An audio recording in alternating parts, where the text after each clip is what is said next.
మీరు తీసుకునే అదే మందులు, అదే నాణ్యమైన మందులు, కానీ సగం ధరకే. అవును, మెడ్ప్లస్ బ్రాండ్స్ పై 50 to 80% తగ్గింపు.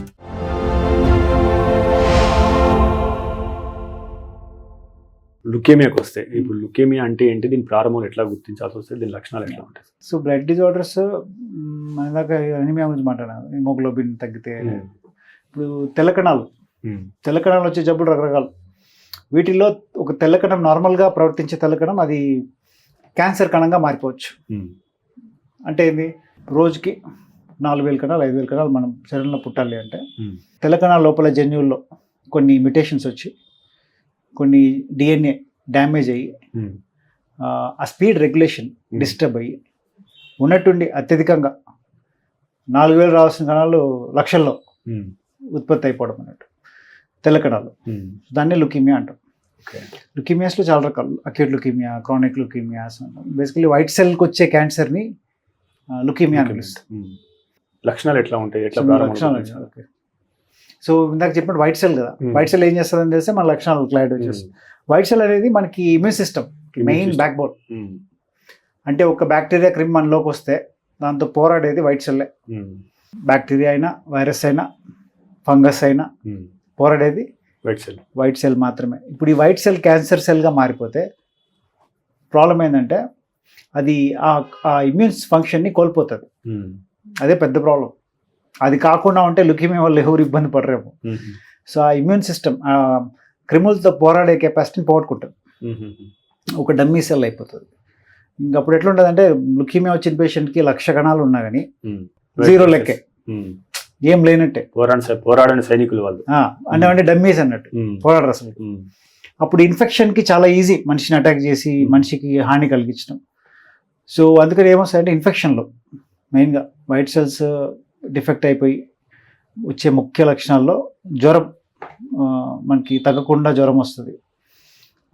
ఇదే క్యాన్సర్ సెల్ బోన్ మ్యారోలో నిండిపోవడం వల్ల ఎక్కువగా లక్షల్లో ఉత్పత్తి అవ్వడం వల్ల నార్మల్ కణాలు తగ్గిపోతాయి, హీమోగ్లోబిన్ పడిపోయి రక్తహీనత వస్తుంది, ప్లేటెట్స్ తగ్గిపోయి థ్రాంబోసైటోపెనియా వస్తుంది. సో ఈ లక్షణాలు, ఇప్పుడు అనీమియా లక్షణాలు ఏమి మనకు తెలుసు, నీరసంగా అయిపోవడము, బలహీనంగా అనిపించడము, ఆయాసం రావడము, పనులు చేసుకోలేకపోవడము, పాలిపోయినట్టు కనపడడం మనిషి, ఇవన్నీ ఉంటాయి సిమ్టమ్స్.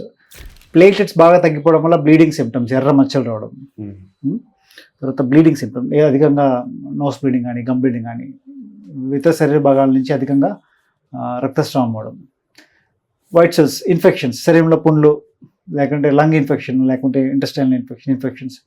ఇప్పుడు క్యాన్సర్ వచ్చినప్పుడు ఎంత తీవ్రంగా కణాలు తగ్గినాయని బట్టి లక్షణాలు ఉంటాయి. ఇప్పుడు కొంతమందికి హిమోగ్లోబిన్ అంత తగ్గి ఉండదు, వాళ్ళకి అనీమియా సిమ్టమ్స్ ఎక్కువ ఉండవు, ప్లేటెట్స్ బాగా తగ్గిపోయింటాయి, సో బ్లీడింగ్ సిమ్టమ్స్తో హాస్పిటల్కి వస్తారు. కొంతమందికి రక్తహీనత విపరీతంగా ఉంటుంది, మిగతా కణాలు అంత తగ్గి ఉండవు, అర్థమైంది కదా. వాళ్ళు మెయిన్గా రక్తహీనత, అనీమియా సిమ్టమ్స్తో ఎక్కువ వస్తారు. కొంతమంది ఇన్ఫెక్షన్స్తో వస్తారు హాస్పిటల్కి. సో ఒక్కొక్క పేషెంట్ ఆ తగ్గిన కణాల సంఖ్య బట్టి వాళ్ళ సిమ్టమ్స్ డిఫరెంట్గా ఉంటాయి. ఒక్క లక్షణం బట్టి ఇది క్యాన్సర్ అని చెప్పేయలేదు. ఓకే, కాంబినేషన్ సిమ్టమ్స్ వాళ్ళు. అన్నిటికంటే ఇంపార్టెంట్ బ్లడ్ టెస్ట్. జనరల్గా క్యాన్సర్స్ అన్ని, బ్లడ్ క్యాన్సర్ అన్ని ఎంత సిమ్టమ్స్ కనపడినా కానీ బ్లడ్ టెస్ట్లతోనే కన్ఫర్మ్ అవుతాయి. అట్లా ఎట్లా ట్రీట్మెంట్ ఏముంటుంది సార్ దీనికి, లుకేమియాకి? లుకేమియాస్ అన్నింటిలో కూడా ఈ వైట్ సెల్స్ ఏవైతే క్యాన్సరస్గా మారినాయో వాటిని ఎలిమినేట్ చేయాలి, అది పర్పస్. ఎలిమినేట్ చేసేసి బోన్ మ్యారోని నార్మల్గా పనిచేసేట్టు చేయాలి. సో దీంట్లో ఒక్కొక్క క్యాన్సర్లో ఒక్కొక్క రకమైన థెరపీస్ ఉంటాయి. ఇప్పుడు దీంట్లో బ్రాడ్గా చెప్పాలంటే chemotherapy, radiotherapy, targeted therapy, immunotherapy, రకరకాల థెరపీస్ ఉంటాయి. ఇక్కడ క్యాన్సర్, బ్లడ్ క్యాన్సర్ అంటే ఒకటి రకం కాదు, చాలా రకాలు ఉంటాయి. కొన్ని బ్లడ్ క్యాన్సర్స్ అయితే ఆల్మోస్ట్ బీపీ, షుగర్ లెక్క అయిపోయినాయి ఇప్పుడు, అంటే హాని చేయవు అసలుకి, సింపుల్ ఒక ట్యాబ్లెట్తో బాగా చేసేయచ్చు. ఉదాహరణకి chronic myeloid leukaemia, acute leukaemias, ALL చాలా అగ్రెసివ్ క్యాన్సర్స్, వాటికి మల్టిపుల్ డ్రగ్స్, కీమోథెరపీ వాడే కంట్రోల్ చేయగలుగుతాం. అది కూడా 60-70% మంది కేసెస్లోనే. కొన్ని కేసెస్కి ఏంటంటే టార్గెటెడ్ థెరపీ వాడాల్సి వస్తుంది అడిషనల్గా, అట్లా ఇమ్యునోథెరపీ వాడాల్సి వస్తుంది. కొన్ని కేసెస్లో ఏది పనిచేయవు, అప్పుడు ట్రాన్స్ప్లాంట్ వరకు వెళ్ళాల్సి వస్తుంది, బోన్ మ్యారో ట్రాన్స్ప్లాంట్ వీటిలో. సో అట్లా బ్రాడ్గా కేటగిరీస్ ఉన్నాయి. ప్రతి క్యాన్సర్, ఇప్పుడు క్యాన్సర్ అంటానే ఇదేం చేయలేమేమో, ట్రీట్మెంట్ లేదేమో అని కాదు, కానీ ఏ రకం తెలుసుకోవాలి, ఆ రకం బట్టి ట్రీట్మెంట్ ఉంటుంది, అవుట్కమ్స్ ఉంటాయి, పేషెంట్ ఎంత బాగా అవుతాడు అనేది ఉంటుంది.